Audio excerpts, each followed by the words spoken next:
Well, what's up again there, guys? Brian here, the Three Topics Gamer, here to share for you another one of my thought discussion videos. Now, recently, Sony released a update explaining exactly what their response to Microsoft's Xbox Pass is going to be, and basically all they did was combine PlayStation Plus subscription with the PlayStation Now subscription into one new version of PlayStation Plus. It has 3 new tiers, and I just want to share my initial thoughts on all 3 of these tiers. And while personally, as a massive PlayStation fanboy, I've openly admitted that for years, I'm not very crazy with this structure here. Now, I'm not saying it's bad, and I'm not saying it's not going to work with a lot of people, but just me personally, this just doesn't look like something that I personally am very interested in. Now, before I start, if you do happen to enjoy this video by the end, please do not forget to like, share, and subscribe to keep track on my future videos, because I will be uploading a lot of content over the next month.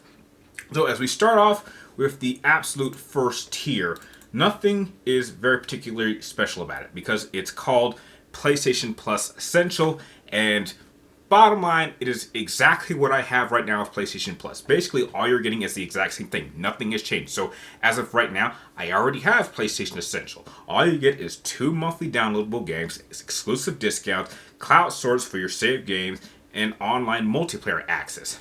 That's about it. There is absolutely no change. And heck, they even tell you that there are no changes for existing PlayStation Plus members for this tier. Okay, that's nice. So, as we go into the next tier, this is where things get a little spicy. This one is called PlayStation Plus Extra.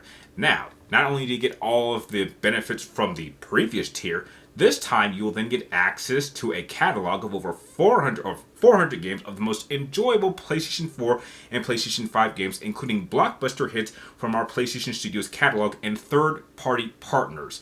This also means that games in this tier are downloadable for playing, so not streaming.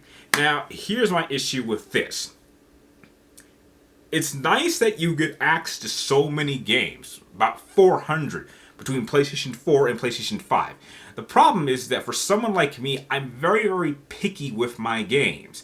And since I had a PlayStation 4 from launch, right now, my library of PlayStation 4 games expands over, I'd say, 80 games throughout the entire lifespan.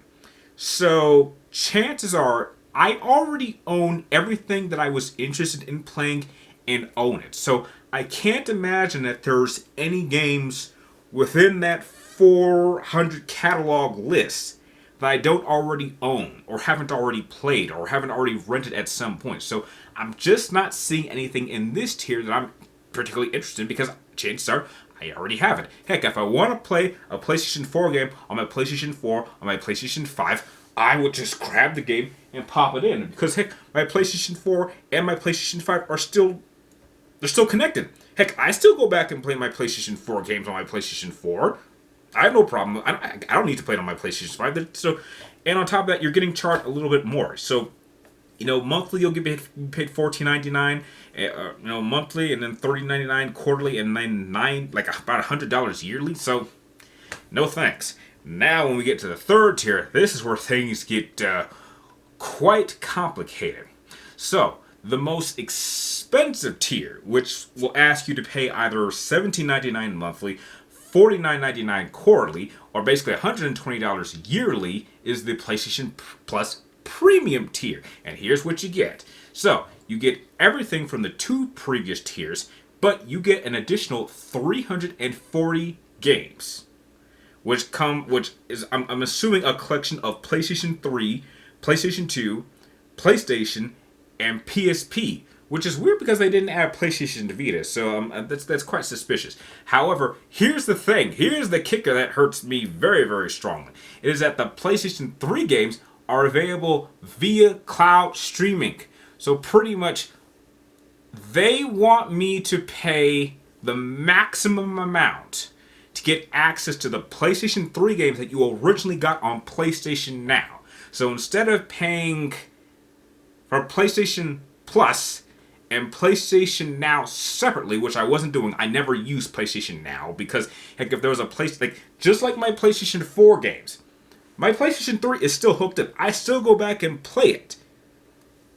If I want to play a PlayStation 3 game, I would just play it. Chances are, just like on PlayStation 4, there really isn't anything I don't already own or haven't already played. So I can't imagine that there's anything in the PlayStation 3 library that I wouldn't want to play. The only reason I would want to play a PlayStation 3 game on current consoles is to be able to stream it. I've openly admitted that being able to stream directly from your console is one of the best ideas that has ever been made in gaming, because as of right now, I don't know the proper equipment or the proper programs or what I need equipment wise to be able to stream PlayStation 3 games from my PlayStation 3. I don't have that equipment anymore. So if I had a way to take my PlayStation 3 discs and pop them in, say, like a PlayStation 4, which sadly that was never backwards compatible, or my PlayStation 5, which is something I was hoping for, to be able to stream my PlayStation 3 games so I could stream them online, that would have been perfect. But the problem is that if you can only get these games via streaming, you can't do that. As far as I know, I could never stream games when I was using PlayStation Now, so that kind of sucks. And here's the thing that also really sucks.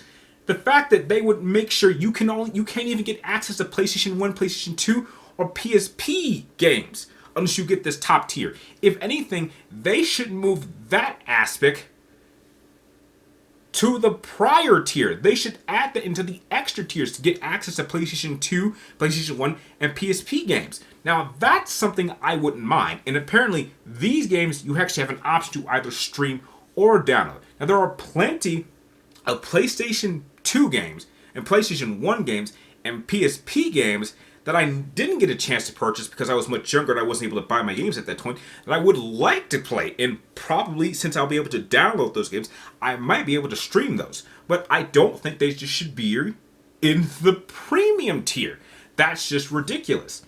And when you go down even farther, it's saying that for some of these games, it's time-limited game trials that they will offer for this tier, so customers can actually try out these games before they buy them. Now, another big problem that I personally don't have a big issue with it, but a lot of people are saying it's a big negative when compared to the Xbox Game Pass thing that they have, is that you don't get first-party day one releases. Now, look, I understand why this would piss off a lot of people because, well, Microsoft can probably afford to lose all that money to release, brand new games the day one, and Sony just can't do that. Because I'm a firm believer that I generally want to support those first-party games. So, games, those first-party top-tier games are the number one priority, and I have no problem paying full price. So if you release them day one, sure, it might be convenient for me to want to play those, but I think that kind of hurts the studio in a way. And another thing is that you don't own these games. Now, I actually had a discussion with my friend, like before I started filming this, and we were talking about the issue that we have about a purely physical, the end of the physical gaming market. If all these games are going on streaming, it's not going to be long until there's no such thing as a third party. There won't be such thing as third party. Because all of these studios, are going to have to go to one console or another. Because Sony, Microsoft, or Nintendo is going to pay extra money to make sure that you can only play their games on their console. And so at some point, there won't be such a thing as third-party support, and you'll have even less games to play. Because, heck, if you want to, for example, let's say that Sony purchases NetherRealm Studios and Capcom.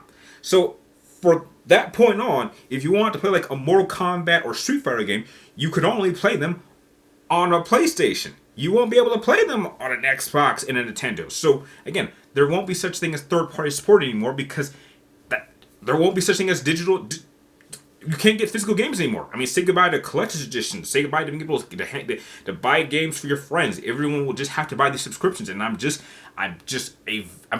vehemently against a purely digital gaming world. I mean, that might be where we're going because we're testing that right now. I mean, because, when PlayStation 5 was announced, they had two options. You could actually get one with the disc drive, or you can get one that was just purely digital. But heck, I'm an old school guy. I like to have physical discs. I like to own my games. But with these subscriptions, if you can only get your games on there, you won't own your games anymore. And I just think how they've arranged this is just a bit of a mess.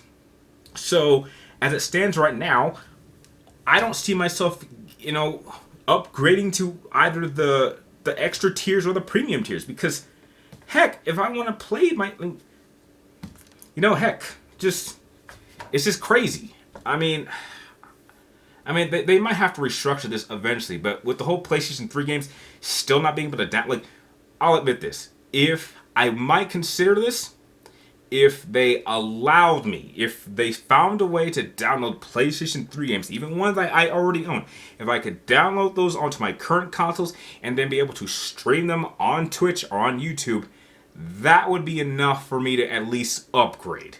But since I won't be able to do that, or they can't do that for whatever reason because they kind of created PlayStation 3 games in a weird way, which they're still trying to figure that out now. This just doesn't seem very appealing to me. Now again, this is just strictly for me because all the games I would like to play on PlayStation 4 and PlayStation 3, I already have. If I want to play a PlayStation 4 game or a PlayStation 3 game, I'll just turn on my PlayStation 3 or PlayStation 4 and play them that way. But it's being able to stream them. That is the key here. And sadly, with some of these, the PlayStation 3 games specifically being only cloud stream only, you won't have that option. So that really, really sucks. So overall, I can say that while this, this new version of PlayStation Plus will definitely work for some people, this is seriously not going to work for me. And heck, I'll just stick with what I have right now. And, if someone can, give me some help and tell me what equipment or what programs I need to be able to stream my PlayStation 3 games online, then heck, that solves my problem right there. So those are just my initial thoughts, just as for why I'm just not crazy about these new tiers for the PlayStation Plus membership. And I'm just not that excited about it. Now, if you have your own thoughts on what you think or how these tiers should be handled, I would love to hear you guys' thoughts in the comments down below. And like always, I want to thank you guys for watching. You're all awesome, and you're the best viewers I can ask for. And like always, I will catch you all guys next time.